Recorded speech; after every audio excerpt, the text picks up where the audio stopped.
S&P futures are sitting completely flat this morning, right around 7,554. And the Nasdaq is, consolidating near 30,516 as we look at the implied open. We are digesting a massive overnight session catalyst here on Tuesday, June 16th, 2026. The primary driver in the tape right now is that tentative U.S. Iran peace framework. It literally just sent Brent crude collapsing down to $80 a barrel in the overnight session. Right, which is exactly why the 10-year yield dropped to a monthly low of 4.45%. But the real risk here is the massive contradiction staring us in the face. We were in what the briefing calls a consolidation box today. The bell hasn't rung yet, but no one is making a move. Well, because Kevin Warsh is stepping into his very first meeting as Fed chair today. And he is staring down a headline inflation print running incredibly hot at 4.2%. And that is the glaring disconnect. I mean, under normal circumstances, a 4.2% CPI print demands immediate aggressive rate hikes. Yet if you look at the CME FedWatch tool, it is pricing in a 98.6% probability of a rate pause tomorrow. Because the market is assuming the Fed will view that $80 oil price as a natural inflation cure. When energy costs drop, the foundational input costs for the entire economy drop. But institutional money refuses to bet billions on an assumption. Yeah, they're not going to step in front of a freight train. Exactly. They are trapped in no man's land until Warsh explicitly lays out his policy framework tomorrow afternoon.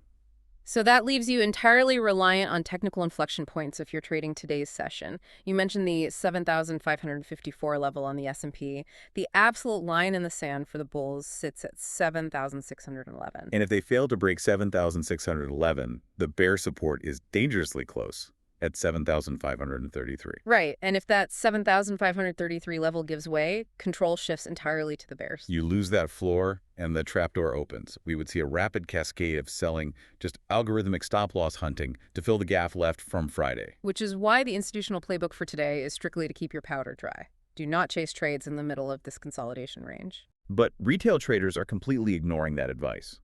If we look at the specific pre-market gappers, capital is fleeing energy and flooding directly into AI, hardware, and aerospace. Which brings us to arguably the most staggering pre-market volume on the board today. Let's look at SpaceX, ticker SPCX. Following Friday's IPO, it surged roughly 20% on Monday, making Elon Musk the world's first trillionaire. Right, but the momentum isn't stopping. In the pre-market today, SpaceX is gapping up another 10%, trading at $212.40 a share. That pushes their implied market cap to $2.8 trillion. They literally just leapfrogged Amazon to become the fifth most valuable company globally. But the gap and go we are seeing this morning is purely driven by market mechanics, right? I mean, this isn't just fundamental valuation anymore. Not at all. It is specifically about the launch of standardized options contracts today. Let's break down the mechanics of that gamma squeeze for the active traders listening, because it is crucial.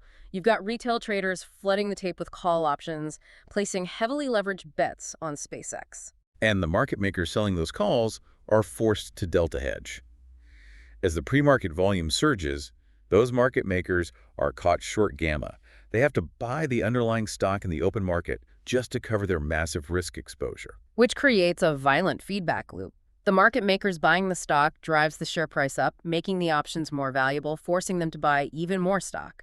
Plus, you have the new Direction 2X leveraged SpaceX Bull ETF launching today, ticker LOFF. That is literally pouring gasoline on a retail fire. Add in the confirmation of a $1 billion purchase by billionaire Ron Barron post-IPO, and the upside pressure is staggering. The bull target everyone is tracking right now is $220.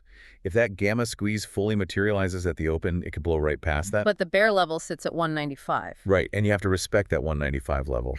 Because if the momentum stalls and early buyers start taking profits, market maker volatility snaps back just as violently to the downside. It's going to be incredibly turbulent. It is a massive risk, and we are seeing the exact same euphoric pre-market volume in the semiconductor sector.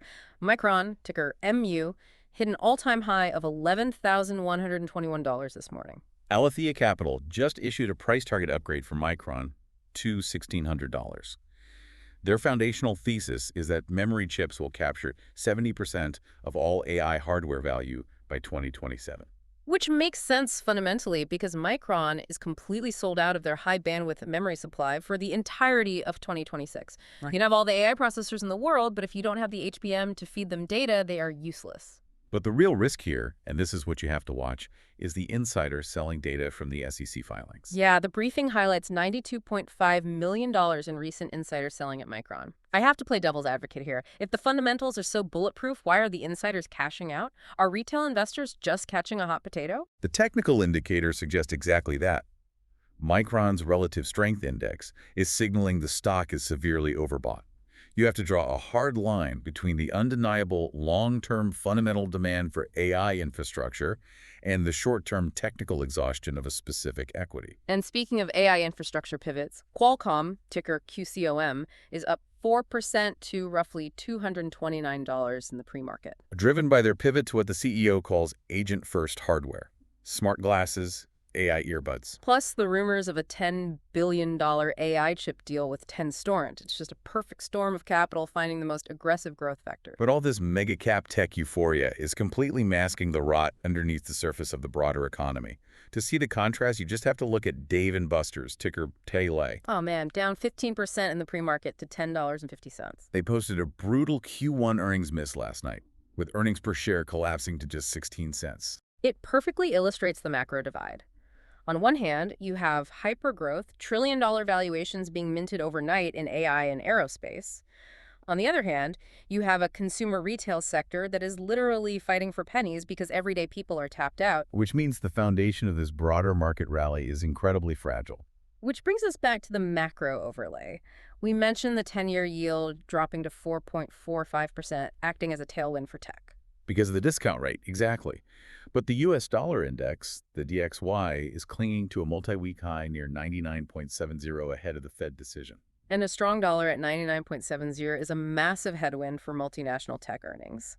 Let's unpack the mechanism of why that matters to you if you're holding tech today. Right. When a company like Microsoft or Apple converts their overseas revenue back into dollars, a 99.70 DXY severely compresses those profit margins. They didn't sell fewer products, but they brought home significantly less cash. So if everything looks priced for perfection in tech this morning, what is the trapdoor? The trapdoor is the pain trade.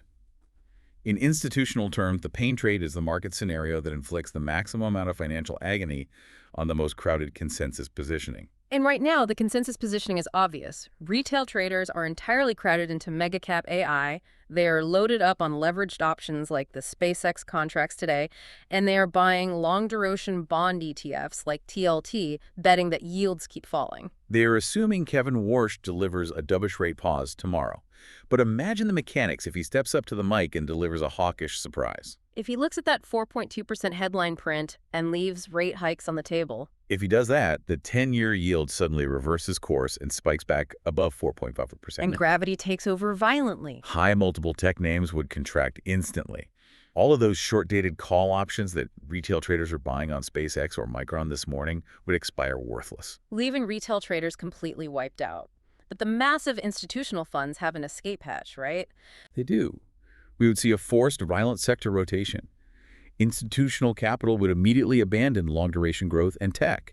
They would rotate their billions into the sectors that are currently underweighted: short-duration value stocks, financials, and cash-rich, high-margin cyclicals. Companies that actually generate real cash today, not 10 years from now. Exactly. Retail traders will be caught entirely off guard, positioned in the wrong sector, completely missing the rotation, and left holding the bag on collapsing tech premiums. And what about the folks trying to hide out in the bond market, the people buying TLT? That is the ultimate bond trap.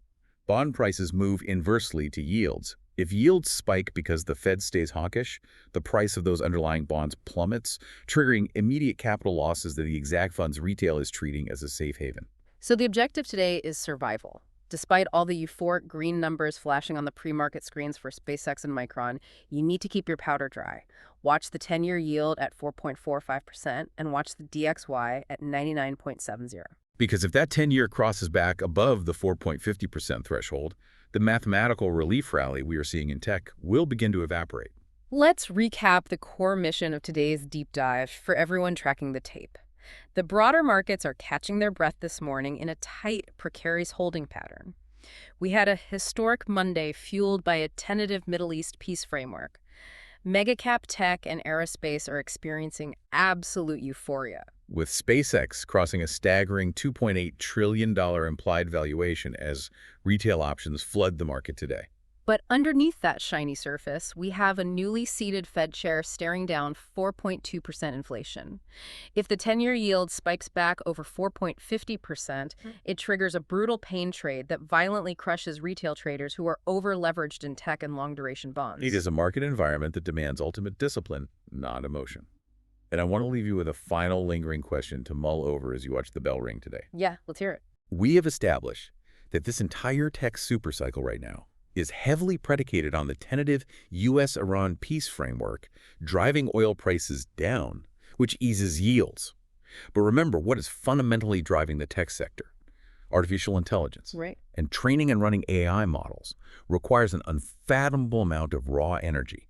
If that incredibly fragile geopolitical peace deal unravels tomorrow and global oil prices skyrocket right as AI's massive energy demands hit a peak, what happens to this $2.8 trillion SpaceX valuation and the broader tech rally?